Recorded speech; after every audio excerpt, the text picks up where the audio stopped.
How's it going, everybody? It's Pilot Flame and we are back with another FPL video, and today we're going to be looking at my final team sheet. Well, I say final, but things could change if I get some early lineup news for game week 33. I have used my free hit and we are about to see what team I have going into this game week. So without further ado, let's get into the video.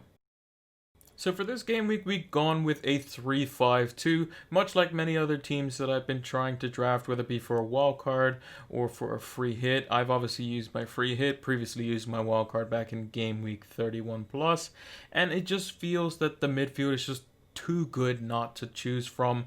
You should have 5 midfielders. They should be nicely priced, and it should be the ones basically from the teams that are playing against the lower opposition. So Manchester City play Southampton away is a good fixture on paper, especially what they did to Liverpool in midweek.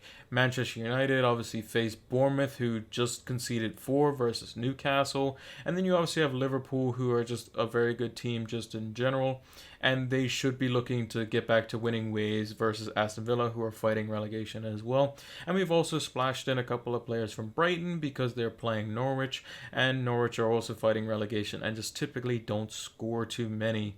And I think this team has been it's definitely probably the hardest draft I've had to put together in terms of the players that I want and fit in nicely to whereas the whole team looks solid. And there's still players that I still want in the team. I just don't have enough midfield slots, to be perfectly honest. So the first position I obviously have highlighted in our team sheet is Ederson from Manchester City. He's had 3 and 4 clean sheets, of which they've been against Arsenal, Burnley, and Liverpool. Only obviously not keeping a clean sheet versus Chelsea in their 2-1 defeat before the Liverpool game. And I'm pretty sure he's probably about as 100% nailed as you can be for Manchester City. I don't see Bravo obviously getting a start during the league. He is the cup goalkeeper, which they're still in for the FA Cup, and he'll play those games, whereas Ederson will play in the league games.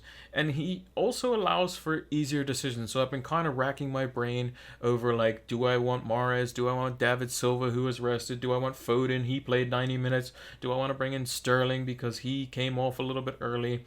I think Ederson is kind of just solid. He's nailed on.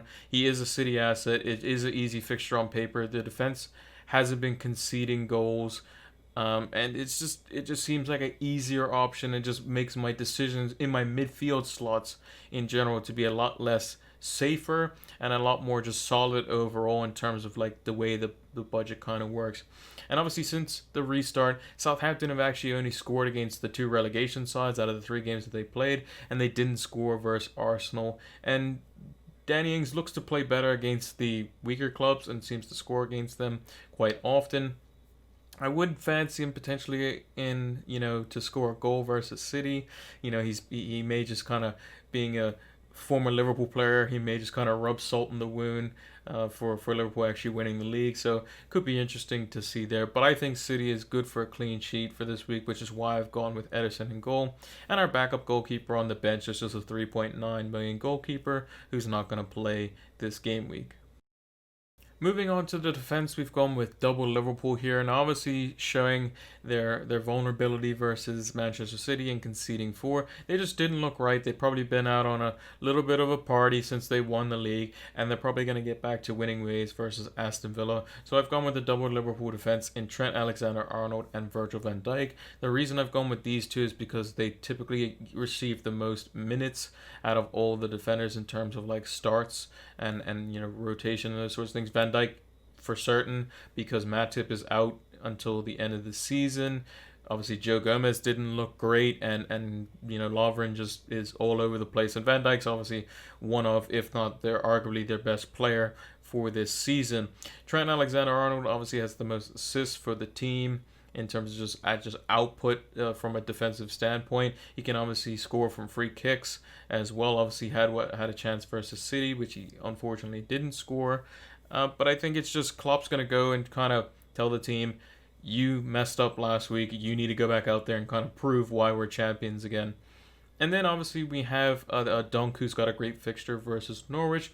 I think that basically anyone who's playing Norwich or Bournemouth, you kind of just want to play them against them, because they just seem to be what we like to call the whipping boys, as it were. Basically, the ones that concede a lot of goals or don't score as many goals at all. They're just the ones that teams just beat up on. And I think Dunk is a good asset at 4.7 million. And last time out, they had a clean sheet versus Norwich in their 2-1 win back before the break as well. And lastly, like I mentioned, Liverpool are going to be looking to redeem themselves.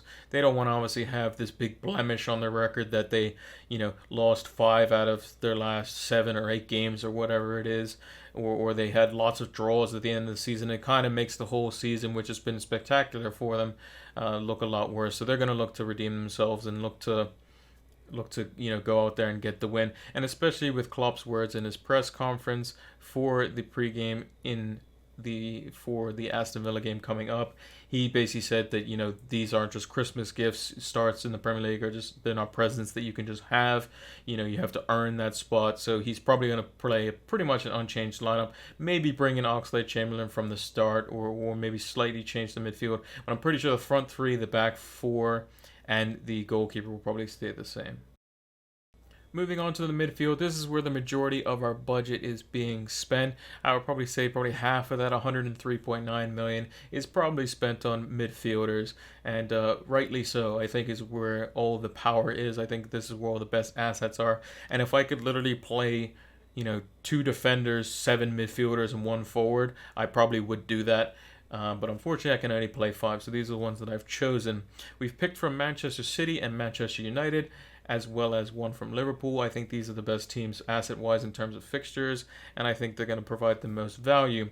Riyad Mahrez, for starters, played less than 30 minutes in their game versus Liverpool, and I think that him kind of seeing a rest there means that he's probably going to start in their game versus Southampton, and when he does play more than 60 minutes, he typically gets lots of returns for his team, and actually has a comparable points per 90 ratio to the likes of Kevin De Bruyne.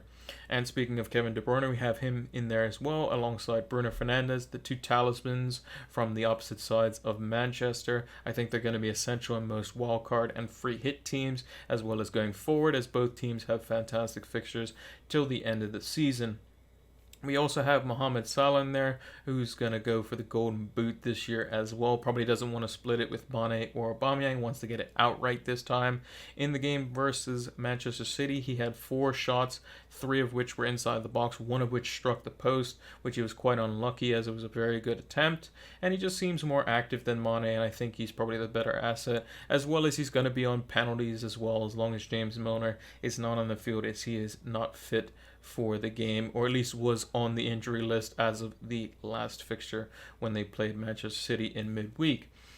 And then lastly, we have Martial as well. He obviously scored a hat-trick in the game versus Sheffield United. Was unlucky not to get any shots off in their game versus Brighton. However, I think if the ball does come across to him and he's able to basically shoot inside the box with any type of space, he could be very, very valuable going forward. And I think being the cheapest out of the United attacking assets in Pogba, Bruno Fernandes, Martial, and Rashford, of the ones that we know will start game in, game out when fit, I think he's too valuable not to have in your team this week.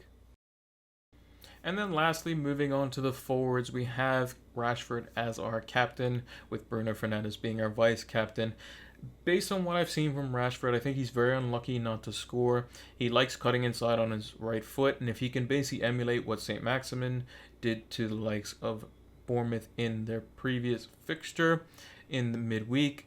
Newcastle, obviously not a team known for, very attacking, threat at all, more of a defensive side. I think that if Rashford can emulate anything close to that, and with his talent, I think he could potentially rack up a good score. We also have alongside him Connolly from Brighton, who is a cheap attacker at 4.2 and quite good value. He started the last 2 game weeks and could potentially see another start versus Norwich as well.